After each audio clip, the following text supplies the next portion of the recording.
Atalia bagikan kondisi terkini makam Eril. Pada peziarah, istri Ridwan Kamil sebut Alhamdulillah. Atalia Praratia bagikan suasana terkini makam sang anak Emeril Khan Mumtaz atau Eril. Diketahui Eril meninggal karena terseret arus sungai Are telah dimakamkan di Cimaung, Bandung, Jawa Barat pada Senin 13 Juni lalu.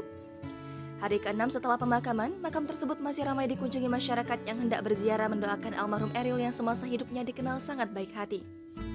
Hingga kini, Atalia Praratia kerap mengunggah kenangannya bersama putra tercinta Eril.